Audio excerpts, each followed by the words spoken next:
Salam Edu Official, jangan lupa mengklik tombol subscribe adalah gratis. Halo guys, selamat datang kembali di channel kita Edu Official. Sebelumnya selamat ya guys, kalian yang sudah lolos pada tahap SKD dan semoga kalian berhasil pada tahap terakhir yaitu tahap SKB.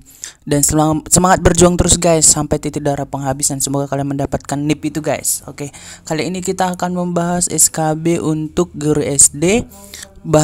Teori kali ini itu tentang fisika dan materi pedagonik. Semoga bermanfaat bagi kalian dan jangan lupa teman-teman untuk mengklik tombol subscribe dan tombol lonceng sertakan beri komen di bawah video berikut ini agar kalian selalu tidak ketinggalan video selanjutnya yang akan saya berikan pada teman-teman.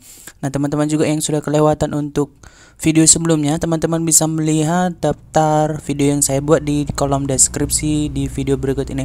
Baiklah guys, tanpa berlama-lama kita akan memberikan prediksi soal full dengan pembahasan untuk SKB guru SD. Stay tune guys. Soal nomor 1. Guru Adi akan mengisi bak mandi dengan air pukul 9.30 WIB sampai dengan pukul 9.30 WIB, di mana debit airnya ialah 8 liter per menit. Berapa volume air yang ada di dalam bak mandi tersebut? A. 480 liter, B. 500 liter, C. 580 liter, D. 600 liter, E. 680 liter. Jawaban yang tepat adalah A. 480 liter. Sekali lagi, jawaban yang tepat itu adalah A. 480 liter. Penjelasannya sebagai berikut guys. Nah, ditanya di dalam soal adalah volume air. Nah, untuk mengetahui volume ada rumusnya yaitu volume sama dengan debit dikali dengan waktu. Nah, di mana waktunya itu dari pukul 9.30 sampai dengan 10.30 maaf ya guys, ini soalnya ini 10.30 sampai dengan 10.30, di mana dari jarak waktu dari 9.30 ke 10.30 itu ada 60 menit. Maka waktu atau T-nya itu 60 menit, kemudian debitnya itu 8 liter per menit, maka volumenya itu adalah 8 dikali dengan 60 menit, maka 8 kali 60 adalah 480 liter. Maka jawaban yang tepat adalah A. 480 liter. Soal berikutnya, soal nomor 2. Petugas sekolah SD Bintang ditugaskan oleh kepala sekolah untuk mengisi air bak mandi yang volumenya 600 liter. Keran air dihidupkan untuk mengisi bak tersebut dengan kecepatan keran air ialah 6 liter per menit. Berapa lama dalam menit bak mandi tersebut akan terisi penuh? A. 70 menit, B. 80 menit, C. 90 menit, D. 100 menit, E. 110 menit. Jawaban yang tepat adalah D. 100 menit. Sekali lagi, jawaban yang tepat adalah D. 100 menit. Nah, untuk mengetahui jawaban soal berikut ini, teman-teman harus tahu bahwa volume itu adalah debit dikali dengan waktu. Nah, diketahui di dalam soal itu adalah volumenya itu adalah 600 liter. Maka volumenya adalah 600. Kemudian D-nya itu adalah debitnya itu adalah 6 liter per menit dikali dengan T, maka T-nya adalah 600 bagi 6, dapatlah 100. Maka waktu yang diperlukan adalah 100 menit untuk mengisi bak tersebut hingga penuh. Soal berikutnya, soal nomor 3. Seorang pelari berlari dengan kecepatan 10 meter per detik. Jika massa pelari ialah 80 kg, berapakah energi kinetik pelari tersebut?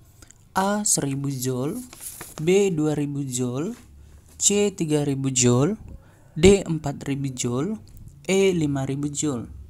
Jawaban yang tepat adalah D. 4000 Joule. Sekali lagi, jawaban yang tepat adalah D. 4000 Joule. Penjelasannya adalah sebagai berikut. Nah, diketahui itu adalah massa dan kecepatan, maka energi kinetik itu adalah setengah dikali dengan massa dikali dengan kecepatan dikuadratkan. Nah, setengah dikali massanya diketahui adalah 80, Kemudian V-nya itu dikuadratkan, V-nya adalah 10, maka 10 kuadrat adalah 100. Maka setengah kali 80 kali 100, didapatlah setengah kali 80, 40 kali 100 adalah 4000, maka 4000 joule. Jawaban yang tepat adalah. Soal berikutnya, soal nomor 4. Berapakah energi potensial benda yang berada pada ketinggian 5 meter dan massa benda 30 kg? A 125 joule, B 150 joule, C 175 joule, D 200 joule, E 225 joule. Untuk mengerjakan soal berikut, kita coba berikan penjelasan. Nah, teman-teman, kita harus mengetahui apa itu rumus energi potensial. Energi potensial sama dengan massa dikali gravitasi dikali ketinggian atau H. Massa diketahui dalam soal adalah 30 kg.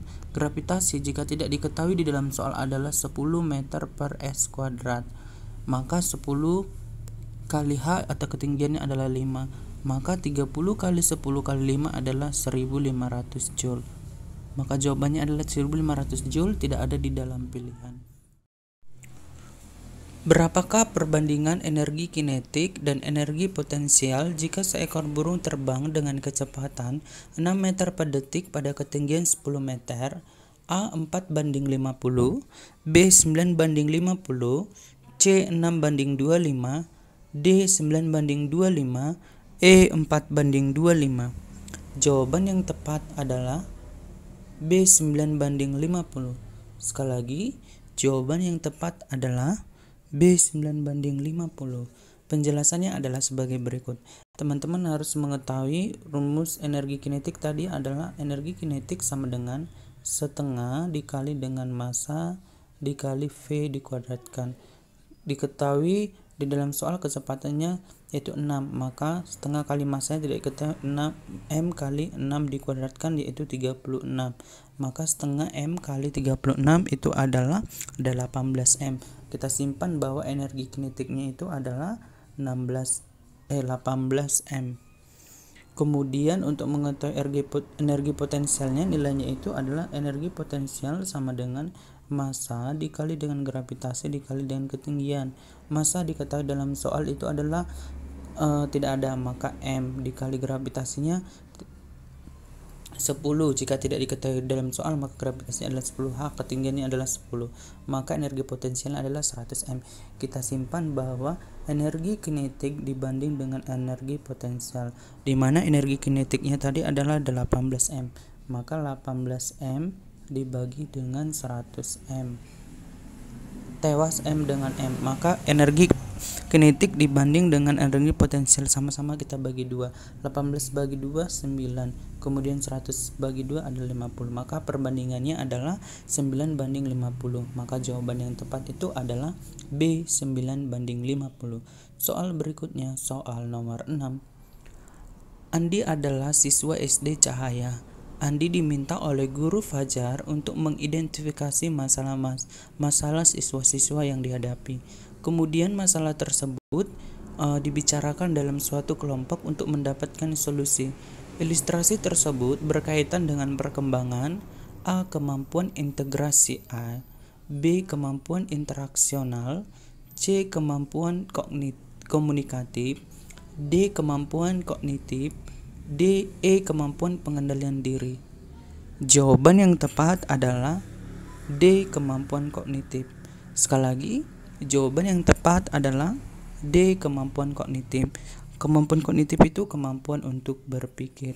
Karena si Andi ini diminta oleh guru Fajar untuk mengidentifikasi masalah. Kemudian masalah tersebut dibicarakan dalam suatu kelompok untuk mendapatkan solusi. Maka jawaban yang tepat adalah D. Kemampuan kognitif. Soal pedagogik selanjutnya, soal nomor 7. Seorang guru matematika menghubungkan kemampuan yang telah dimiliki siswa dengan materi pelajaran matematika yang akan dipelajari siswa adalah memberikan A. Persepsi, B. Penilaian akhir, C. Penilaian awal, D. Tugas akhir, E. Penguatan. Jawaban yang tepat adalah A. Persepsi. Sekali lagi, jawaban yang tepat adalah A. Persepsi. Apersepsi adalah kegiatan yang di awal pelajaran yang mengaitkan dengan materi sebelumnya. Sekali lagi, persepsi adalah kegiatan yang di awal pelajaran di mana mengkaitkan dengan pelajaran yang sebelumnya. Soal berikutnya, soal nomor 8. Di bawah ini merupakan faktor instrumental dalam proses belajar ialah A. Kebisingan, B. Bau busuk, C. Nyamuk yang mengganggu pada waktu belajar, D. Hubungan antara siswa yang kurang serasi, E. Komputer dan perpustakaan. Jawaban yang tepat adalah E. Komputer dan perpustakaan. Sekali lagi, jawaban yang tepat adalah E. Komputer dan perpustakaan, karena yang ditanya adalah faktor instrumental. Nah, untuk dalam proses belajar ada faktor internal dan faktor eksternal. Contoh faktor internal yaitu bakat siswa tersebut. Kemudian kalau faktor eksternal terdiri dari lingkungan, sosial, dan instrumental. Lingkungan ini meliputi kebisingan, bau busuk, nyamuk yang mengganggu pada waktu belajar. Jadi hubungannya kenyamanan. Kemudian kalau sosial adalah hubungan antar siswa yang kurang serasi. Kemudian kalau instrumental itulah komputer, perpustakaan, laboratorium, gedung. Ini merupakan alat atau prasarana yang digunakan dalam proses belajar. Soal berikutnya, soal nomor 9. Di bawah ini adalah prinsip pembelajaran kecuali A. Kearifan, B. Motivasi, C. Keaktifan, D. Keterlibatan langsung, E. Pengulangan. Jawaban yang tepat adalah A. Kearifan. Sekali lagi, jawaban yang tepat adalah A. Kearifan, karena yang ditanya adalah kecuali. Nah, dalam prinsip pembelajaran itu ada motivasi. Motivasi itu adalah tenaga yang menggerakkan dan mengarahkan aktivitas seseorang. Kemudian ada keaktifan, siswa yang belajar itu aktif dan selalu ingin tahu.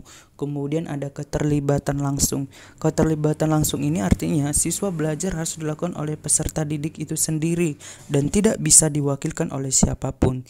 Kemudian ada pengulangan. Pengulangan artinya mengulangi pelajaran yang sudah diajarkan sehingga siswa bisa menguasai dan tidak mudah lupa karena pelajaran itu diulang terus-menerus. Itu adalah prinsip pembelajaran.